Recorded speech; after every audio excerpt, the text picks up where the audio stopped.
Hello everyone. On this video we will go over percent increases and decreases. Okay, so which formula you use all depends on the information that they give to you. Okay, so it will vary from question to question, so I'll do a few examples to kind of give you an idea of when to use which formula. Okay, now for the percent increase, you're going to put the amount of the increase divided by the original amount equals the percent of the increase divided by 100. Or your new value divided by the original amount equals 100 plus the percent increase. So if it increases by 10%, this will be 100 plus 10%. Then divided by 100. Okay. Now if they ask for the new value, that's just the original amount plus the amount of the increase. Now for percent decrease, I'm just going to move that up just, there we go. Now for the percent decrease, it's the amount of the decrease divided by the original amount equals the percent decrease divided by 100. Or, based on the information that they give you in the question, you have your new value divided by the original amount equals 100 minus the percent decrease divided by 100. And in this case, the new value is equal to the original amount minus the amount of the decrease. All right. So if you're still writing this down, by all means, feel free to press pause and finish up. But we're going to go ahead and go to the first example.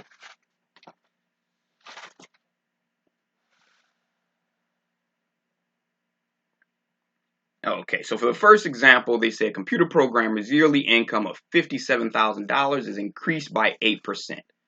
What is the dollar amount of the increase? Then they ask, what is her new salary? So we have two questions we have to answer. All right, so what I want you to do, just to see if you know which formula to use, is go ahead and press pause and try to solve this one on your own.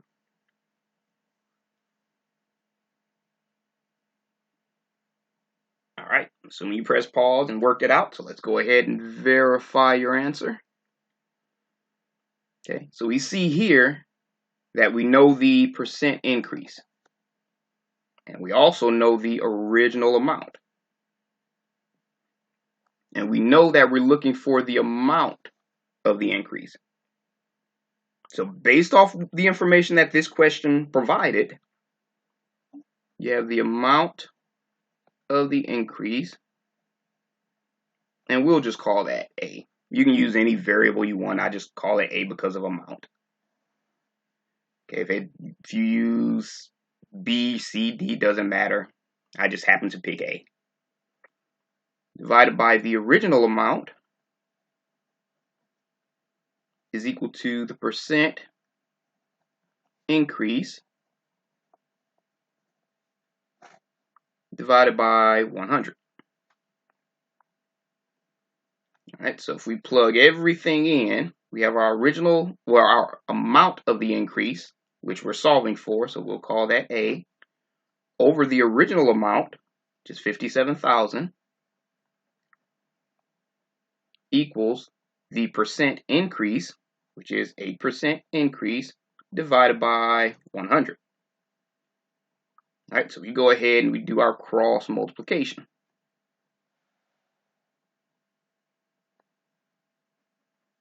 Okay, so we have 100 times A equals 8 times 57,000. Okay, so we go ahead and multiply 8 and 57,000. So 100A equals 456,000. Divide both sides by 100, and we end up with A equals 4,560. Okay, so that's the amount of the increase.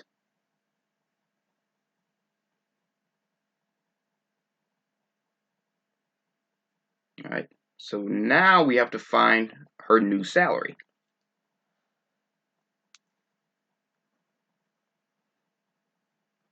Okay, so her new salary is going to equal her original salary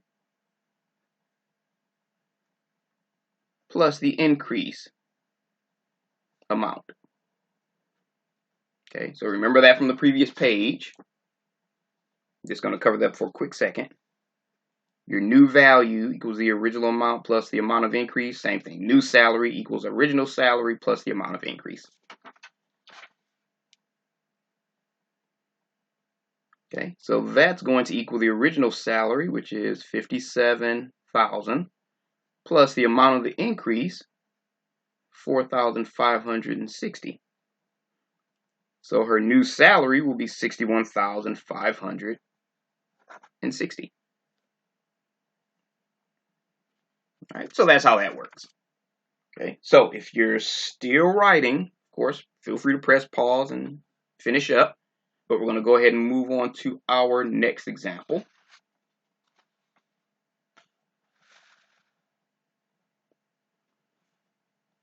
Okay, so for this one, we have an impact drill that normally sells for $1,450. It's on sale for 10% off. If the sales tax is 5% for that particular state, what is the total price of the drill while bought on sale? All right, so once again, I want you to press pause and try to solve this one.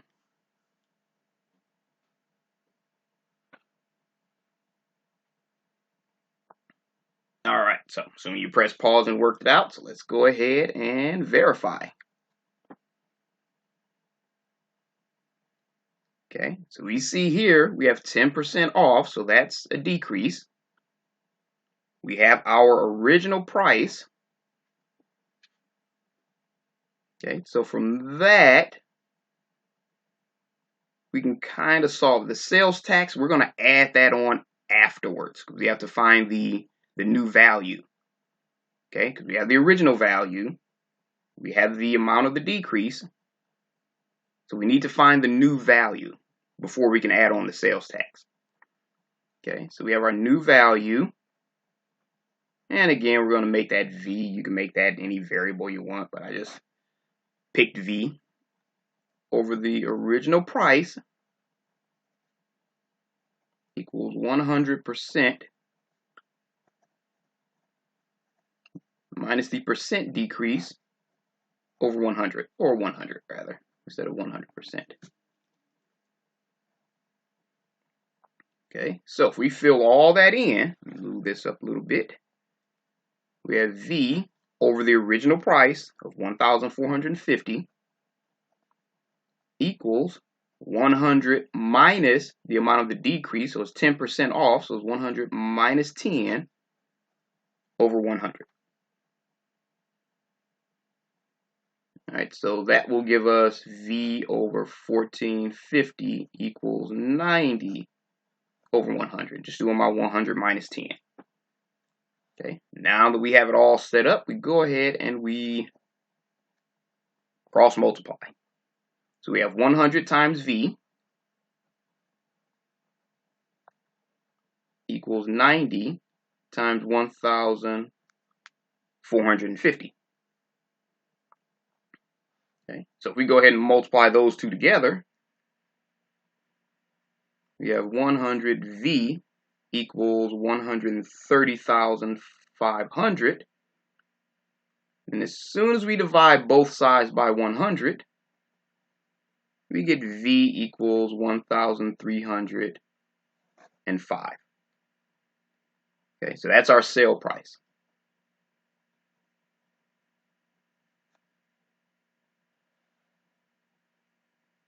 All right, now remember to find your total price.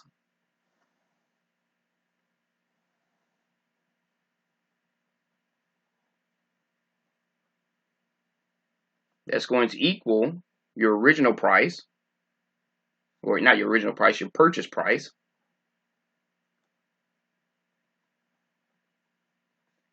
plus sales tax. Okay. Now in later videos, we're going to dive a little bit deeper into like your sales and everything else, but for now, we're just going to kind of become initially introduced to the sales problem. All right, now your sales tax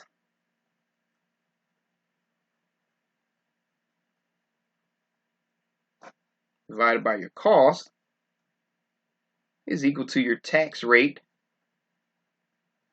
divided by 100. And again, we'll go deeper into this in future videos, but for right now, this is kind of an introduction.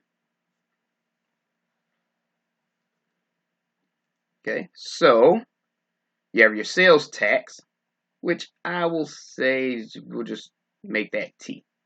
So T over your cost, 1,305, equals your tax rate, 5%, over 100.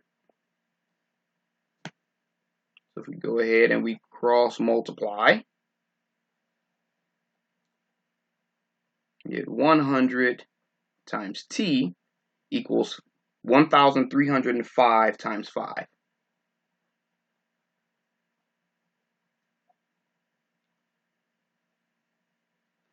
Okay, so we know I'm running out of room on the bottom, so I'll solve this next to it. So 100T equals 5 times 1,305 is 6,525. We divide both sides by 100, so we know that T equals $65.25, which is your sales tax.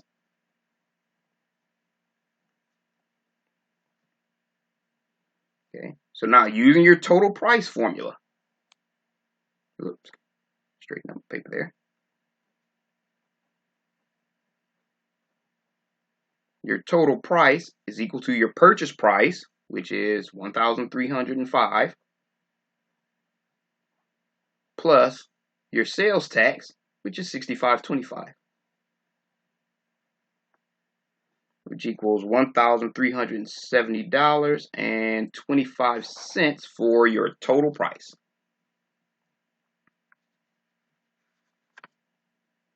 All right. So if you're still writing, by all means, feel free to press pause and finish up. But we're going to go ahead and move on to our next example.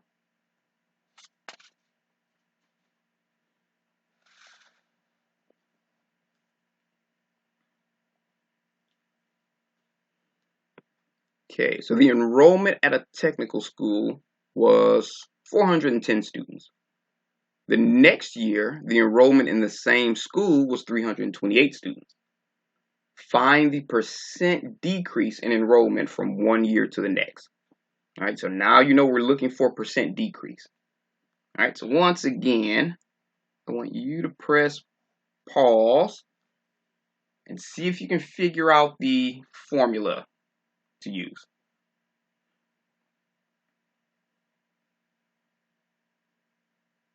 All right, so assuming you already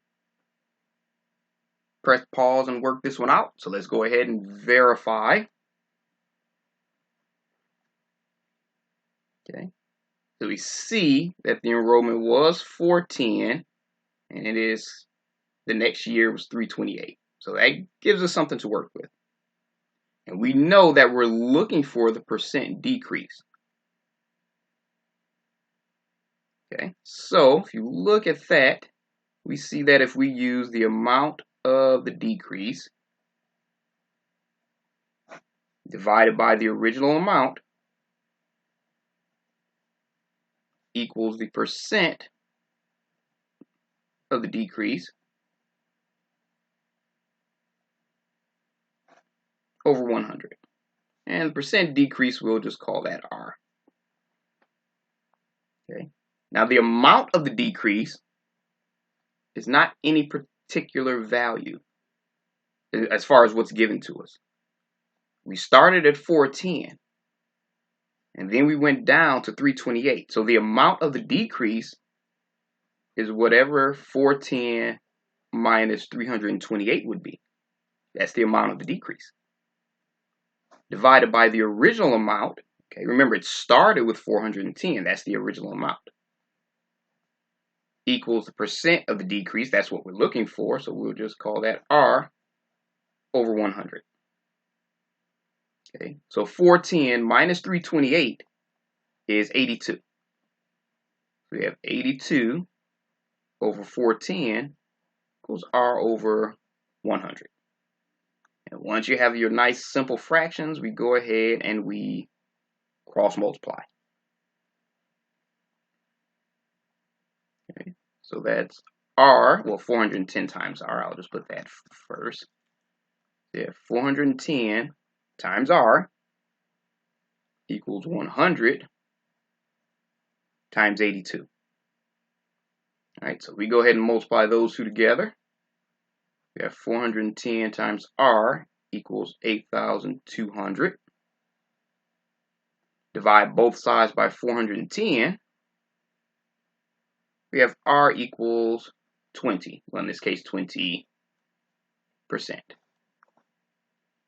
That was the amount of the percent decrease.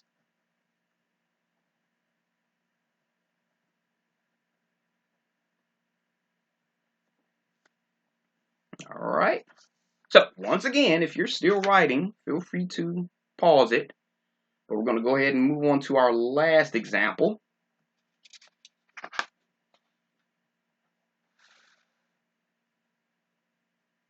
All right, where it says an iron casting is made in a mold with a hot length of 16.4 hundredths of an inch. Well, 16.40 1/100th of an inch. After cooling, the casting is 16 and 25 1/100th of an inch long. What is the shrinkage percentage to the nearest hundred? Okay, so when it's hot, it's 16.40. When it's cooled off, it's 16.25. What percentage did it go down? Okay, so what I want you to do is once again press pause and see if you can figure out which formula to use.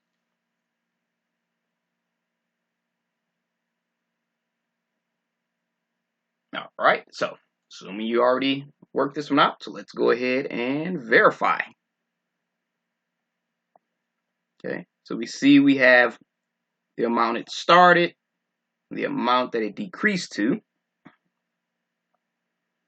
We don't know our shrinkage percentage. Okay, but we do know that it went down in our starting amount. Okay, so we go with the amount of the decrease divided by the original amount equals the percent decrease.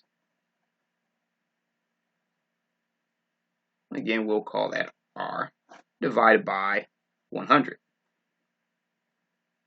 Okay, so just like the previous one, you have the amount of the decrease. So it started at 16.40 and it's cooling to 16.25. So 16.40 minus 16.25 divided by the original amount, which is 16.40, which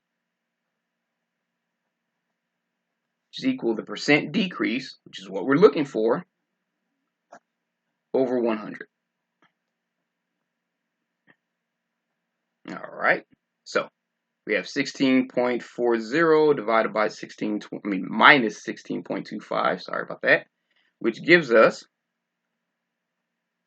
1/1500 over 16.40, which equals R over 100. All right, so now that we have our nice basic proportion, we go ahead and cross multiply.